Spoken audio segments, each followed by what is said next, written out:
menyerang Sumatera Utara, dan Jawa untuk menguasai sumber daya alam di sana, membangkitkan perekonomian negara dengan menguasai kekayaan alam Indonesia. Oleh sebab itu, Belanda menyerang Sumatera dan Jawa untuk menguasai sumber daya alam di sana. Di Pulau Jawa, Belanda menyerang Jawa Barat, Jawa Tengah, dan Jawa Timur. Selanjutnya, pada 21 Juli 1947, Jawa Barat diserang oleh Divisi B dipimpin oleh Dewal dan Divisi C dipimpin oleh Majen HJW Dirtberg.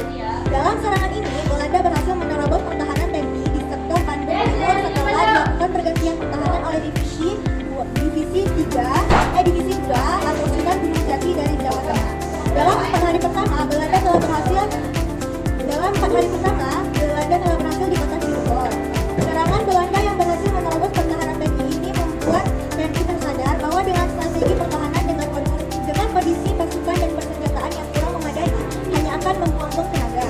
Akhir Agustus 1947, pasukan Siliwangi kembali menyusun kekuatan dengan memanfaatkan kondisi alam atau medan pertempuran di mana pasukan TNI lebih mengerti medan tersebut dibanding lawan. Selain itu, TNI menyusun kekuatan pertahanan gerilya. Serangan gerilya ini ditujukan pada sektor-sektor penting seperti jalan penghubung, jalur logistik, dan pos Belanda. Pada prakteknya, serangan gerilya dilakukan pasukan Siliwangi di Jawa Barat mampu meluapkan usaha perkebunan yang merupakan sektor ekonomi penting bagi Belanda. Kondisi ini kemudian membawa Indonesia dan Belanda bertemu dengan perundingan di bawah pengawasan Komisi Tiga Negara KTN yang dibentuk PBB pada tanggal 27/1947. Perundingan dilakukan di atas kapal perangan Amerika US Reville yang kemudian menghasilkan perjanjian Reville 17 Januari 1947.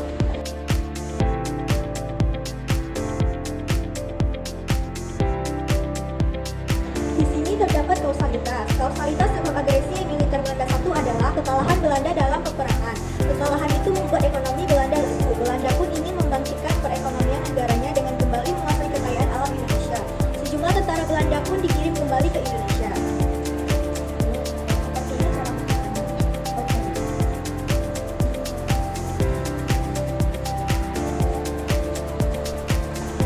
Di sini juga ada latar belakang. Latar belakang kemenangan Jepang dalam Perang Asia Timur Raya menyebabkan Belanda harus meninggalkan Indonesia pada tahun 1942.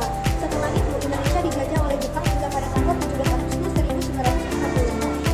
Indonesia menyatakan kemerdekaannya pada tanggal 23 Agustus 1945. Pasukan Sekutu dan Mitra mendarat di Sabang, Aceh.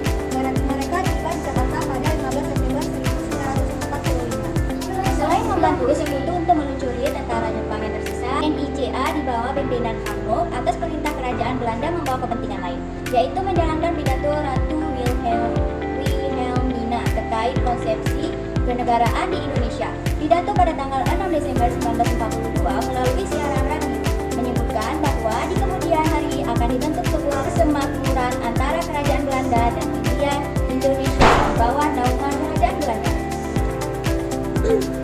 Selanjutnya, perjanjian resmi pertama yang dilakukan Belanda dan Indonesia setelah kemerdekaan adalah perundingan Linggarjati karena bertindak langsung sebagai wakil Belanda. Sedangkan Indonesia mengutus Sultan Syahrir, Muhammad Rom, Susanto Tirtoprojo, dan Aka Gani. Inggris sebagai pihak pendengar diwakili oleh Lord Hilliard. Namun, realistis di lapangan tidak sepenuhnya berjalan mulus hingga pada tanggal 15 Juli 1947. Van Moon mengeluarkan ultimatum supaya RI menarik mundur pasukan sejauh 10 km dari garis demarkasi. Menolak permintaan Belanda tersebut pada tanggal 20 Juli 1947. Van Moon menyatakan melalui siaran radio bahwa Belanda tidak terikat lagi pada hasil perundingan Linggarjati. Kurang dari 24 jam setelah itu, agresi militer Belanda pun dimulai. Dan di sini juga ada tujuan utama agresi Belanda adalah merebut daerah-daerah perkebunan yang kaya dan daerah yang memiliki sumber daya alam, terutama minyak. Namun sebagai kedok untuk dunia internasional, Belanda menamakan agresi militer ini sebagai aksi polisionil dan menyatakan tindakan ini sebagai urusan dalam negeri. Pada saat itu, jumlah tentara Belanda telah mencapai lebih dari 100.000 orang dengan persenjataan yang modern, termasuk persenjataan berat yang dihibahkan oleh tentara Inggris dan tentara Australia.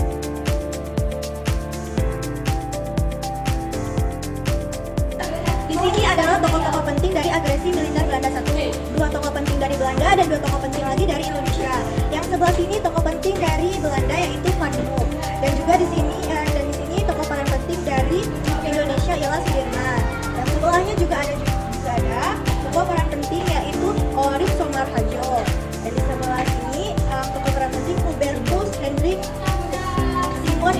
Timur. Oke, sekian dari kami. Wassalamualaikum warahmatullahi wabarakatuh.